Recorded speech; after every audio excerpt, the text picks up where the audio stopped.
कभी कभी भगवान चिपते नहीं हैं। वे चाहते हैं कि कोई उन्हें खोजे। एक समय की बात है।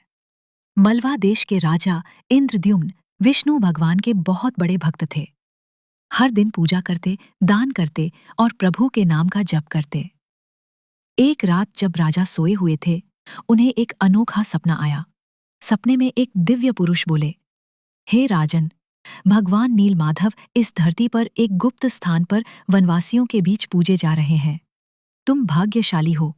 जाओ, उन्हें खोजो और उनके दर्शन करो। राजा की नींद खुली। वो चौंक गए। सुबह होते ही उन्होंने अपने सबसे भरोसेमंद मंत्री विद्यापति को बुलाया और कहा, जाओ, जंगल में जाकर उस दिव्य देवता नीलमाधव को खोजो, जिनका सपना मैंने देखा है। विद्यापति बहुत ज्ञानी और साहसी थे। वे जंगल की ओर निकल पड़े। पैदल चलते गए, गांवों को पार किया, नदियां पार की। फिर वे पहुंचे एक घना जंगल, जहां कोई साधारण इंसान नहीं जाता था। वहीं एक दिन उन्हें मिला एक वनवासी। नाम था विश्ववसु। विश्ववसु एक शबर जाति का था, जो रोज एक गुफा में जाकर नीलमाधव की पूजा करता था। लेकिन वो किसी को भी उस गुफा का रास्ता नहीं बताता था। भगवान को वो सिर्फ अपने लिए पूजता था। विद्यापति ने सीधा पूछा, क्या आप नीलमाधव की पूजा करते हैं? विश्ववसु मुस्कराया, आप थके हैं, पहले आराम कीजिए। लेकिन विद्यापति ने देखा, हर सुबह विश्ववसु कहीं जाता है और शाम को लौटता है, शांत, चमकता चेहरा लेकर।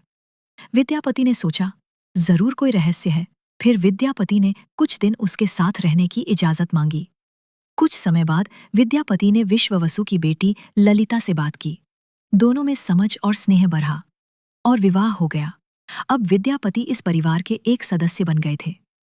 कई दिनों तक शांत रहने के बाद एक दिन ललिता ने धीरे से कहा, मैं तुम्हें भगवान नीलमाधव के दर्शन करा सकती हूँ, लेकिन एक शर्त है, तुम्हें आंखों पर पट्टी बांधनी होगी। विद्यापति थोड़े हैरान हुए, पर मान गए। ललिता ने उनकी आंखों पर पट्टी बांधी। विद्यापति को गुफा का रास्ता नहीं पता था, तो उन्होंने एक तरकीब निकाली। तो विद्यापति चुपचाप पीछे चलते हुए रास्ते में सरसों के दाने गिराते। कुछ दिन बाद बारिश होगी, तो उन दानों से छोटे छोटे पौधे उगाएंगे। तब रास्ता पहचान में आ जाएगा। उसके बाद दोनों जंगल की ओर चल पड़े। कभी कांटों वाले रास्ते, कभी गीली मिट्टी, कभी घना अंधेरा। लेकिन ललिता का हाथ विद्यापति की उंगली थामे हुए था। घंटों पैदल चलने के बाद जब वो एक शांत जगह पर पहुंचे, तो ललिता ने पट्टी खोली। जब पट्टी हटाई गई, ये जगह, ये तो दिव्य है। गुफा के भीतर फैली थी चंदन की खुशबू। हवा में गूंज रहे थे मंत्रों जैसे स्वर। और वहां विराजमान थे नीलमाधव, एक लकड़ी की दिव्य मूर्ति, जो ना पूरी मूर्ति थी, ना सिर्फ लकड़ी, बल्कि स्वयं भगवान। विश्ववसु पूरी श्रद्धा से फूल चढ़ा रहा था, पत्तों का आसन, जल से स्नान और दिल से प्रार्थना। विद्यापति वहीं बैठ गए। आंखों से आंसू बह निकले। मैंने जीवन में ऐसा चमत्कार कभी नहीं देखा।